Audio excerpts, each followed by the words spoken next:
Demon Slayer Infinity Castle tackled him for the #1 spot this weekend and succeeded.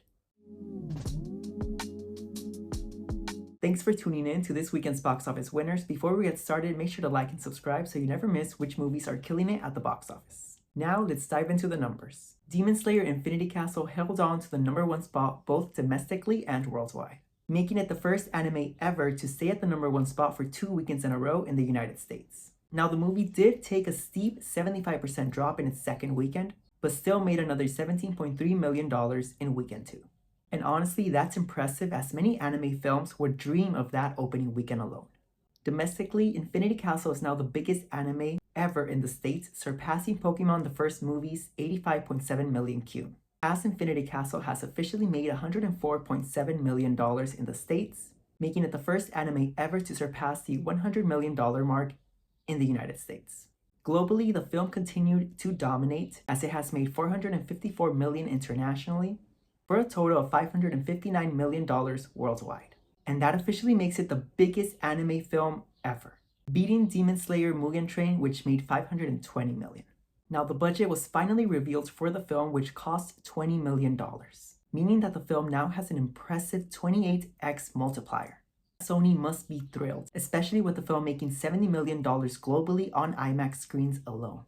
And it's on pace to surpass Superman and The Final Reckoning, to become the #3 highest grossing IMAX release for the year, only behind F1 and Ne Zha 2. Now let's check out the rest of the top 10. At #2 was Universal's new horror film, Him, which debuted to $13.5 million. Reviews were brutal across the board from both critics and audiences who were unimpressed with the film.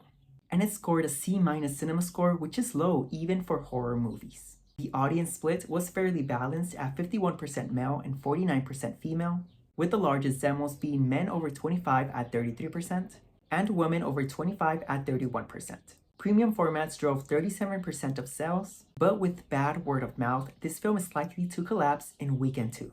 At #3 was The Conjuring Last Rites, making another $12.9 million in weekend 3 and dropping a healthy 49%. The film has now made $151 million domestically and $399 million worldwide, basically $400 million, making it the biggest film in the Conjuring franchise, surpassing The Nun's $365 million Q.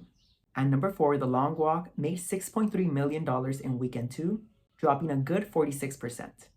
The film has now made $22 million in the States and $24 million worldwide. But with a $20 million budget, I don't think the film will be profitable in theaters, so here's hoping that with good word of mouth, the film is able to make some extra cash on digital. At #5, Downton Abbey, the grand finale, made another $6.2 million, but dropped a harsh 65% in weekend 2. The film has now made $31 million domestically and $59 million worldwide, which is maybe a sign that people are done with this franchise. At #6 was Sony's big flop of the weekend, A Big Bold Beautiful Journey, which made $3.5 million in its debut.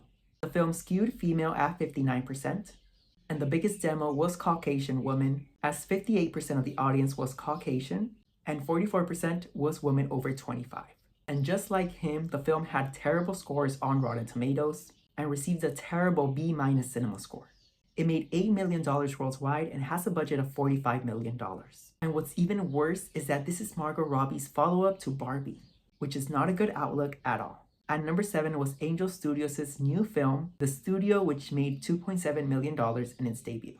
While at #8 was Toy Story's 30th anniversary re-release in weekend 2, which made another $1.4 million, dropping 59%. Regardless, this film is currently streaming on Disney+, meaning that all this cash is just gravy for Disney. At #9 was another re-release with Howl's Moving Castle from Fathom Events, which made $1.4 million, despite it just being in about 1,000 theaters. And rounding out the top 10 was another Fathom Events film, The Sight and Sound Presents Noah Live, which made $1.3 million in its debut. And that wraps up this weekend's box office winners, where we saw Demon Slayer Infinity Castle become the biggest anime film ever. Let me know in the comments what movie, if any, did you see this weekend in theaters? And make sure to like and subscribe so you don't miss next weekend's episode, where Warner Bros.' last movie of the year, one battle after another, hits theaters. And as always, keep watching.